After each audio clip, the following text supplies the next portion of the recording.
Anthony Browne's Voices in the Park.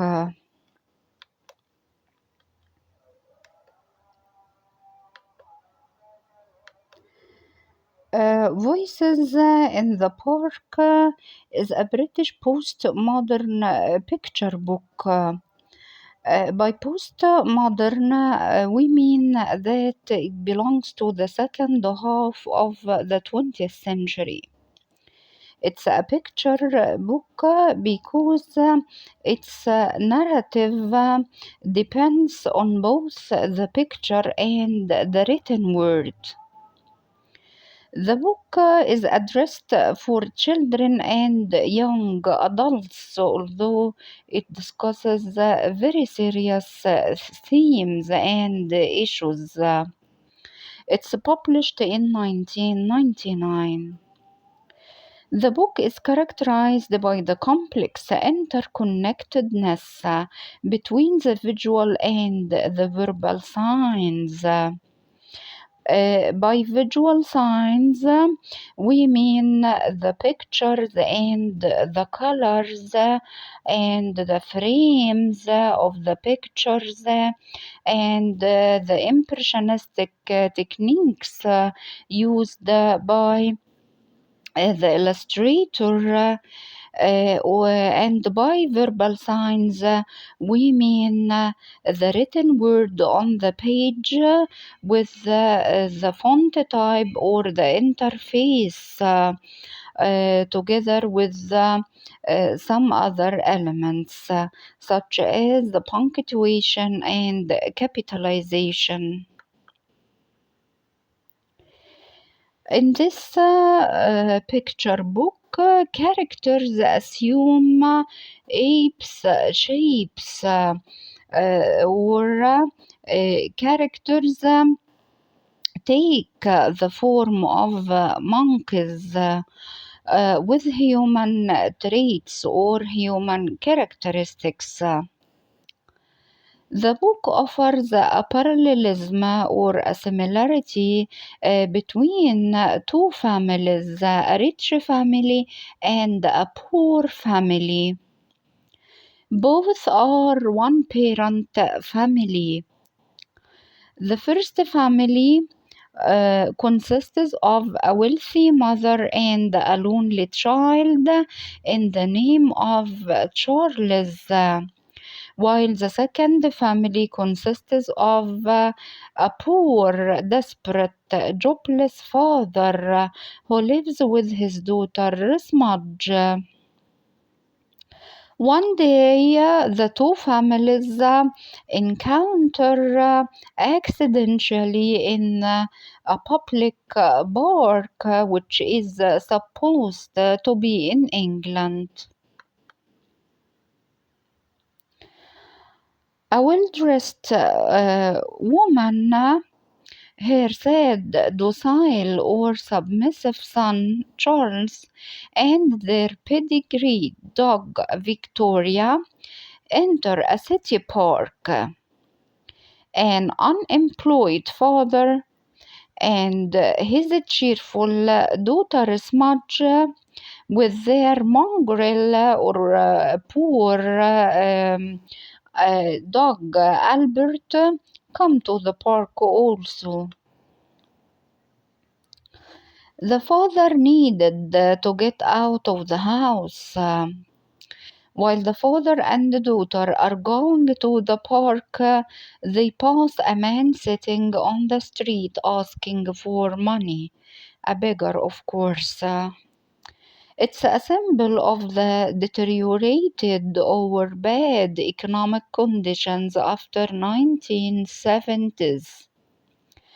Further, there are two portraits of a weeping or crying Mona Lisa and the laughing cavalier or laughing knight, who is sad ironically.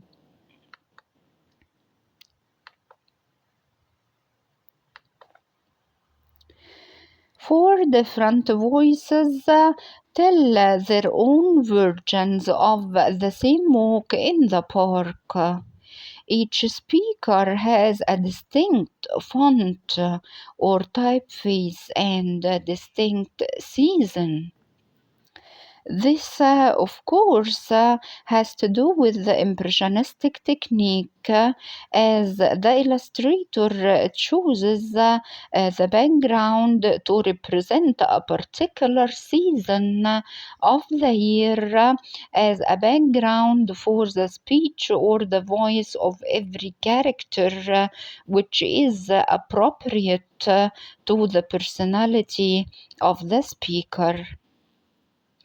This is to provide the viewer with multiple perspectives of what truly occurred at the park, which means you listen to the same story from four different characters. Every character tells the story from a particular point of view. The wealthy woman, for instance, speaks in the fall or autumn. The unhappy and unemployed man speaks in the winter. The lonely boy speaks in the spring, while the energetic and happy daughter Smudge speaks in the summer.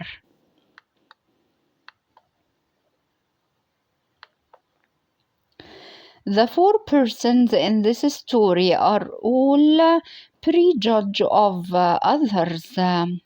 What do we mean by prejudge? We mean they have preconceived ideas about the other.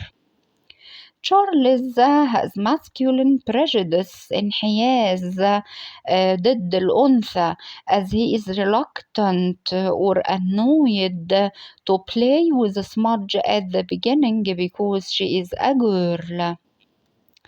Charles' mother, on the other hand, has class prejudice as she sees the poor man, as frightening, and his daughter as a rough-looking child because she is poor. Smudge, or the little daughter, thinks Charles is a wimp or coward. Smudge's father is too discouraged to notice anyone.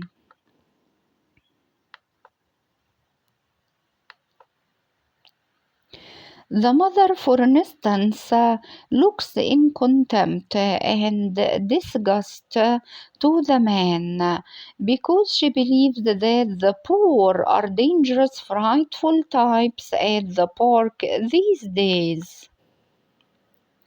The woman is the first voice to speak in the story, followed by the man. Then Charles is the third speaker, and finally Smudge is the fourth and the last speaker.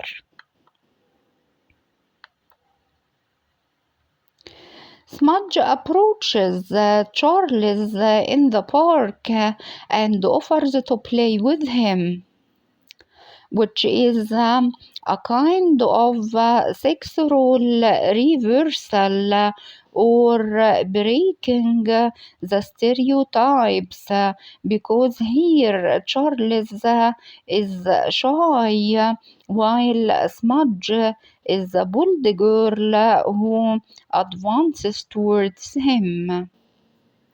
He joins her without taking the permission of his mother, who is shocked upon discovering his absence. The children become very happy in their play.